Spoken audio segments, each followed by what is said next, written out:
Əslində mənə təsir eləmir. Məsələn, mən gülə də bilərlər. Təsir eləmirsə, şu əla. Mən danışıram və yaxud da fikrimi deyirəm. Ümumiyyətlə çalışana qədər hər yerdə hər fikri demirəm. Birinci o məsələ var. Amma dedimsə də deyirəm. Artıq nə düşünəcəklər, nə deyəcəklər, nə düşünə bilərlər, mənim heç vaxtı vecmə olmayıb. Mən hamı deyirdi ki, sən necə belə vecsiz adamsan, sənin arxanca bilsən nələr deyiblər. Deyirəm ki, desin də, yəni mən bilirəm ki, mən elə deyiləm də. Danışmaq istəyirəm. Kim necə görmək istəyirsə, Bəli. Kəmalə xanım, elə də görəcək. Bizim videonun altında ancaq müsbət rəylər olmur. Yox.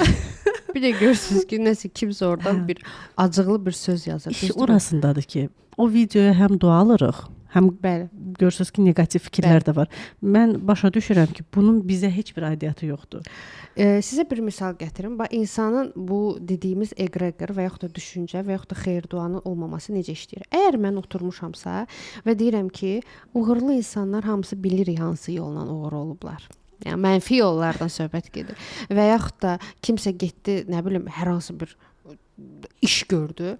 Mən bilirəm o hansı yolla o işi gördü. Deyirəmsə, mən artıq neqativ bir göndəriş göndərirəm və mən ondan qopuram.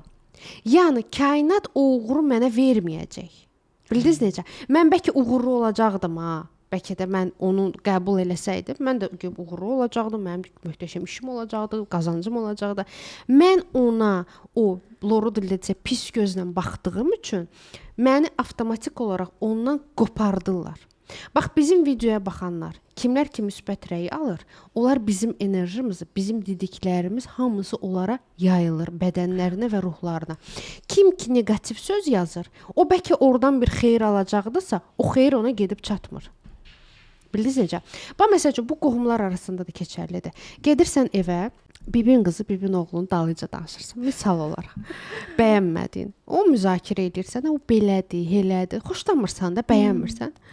Bugün məsəl üçün siz yaxşı ayrıldınızsa, səhərsi gün sənin sözlərindən sonra gedirsən o insanla görüşürsən, görürsən ki, o sənə qarşı soyuqdur.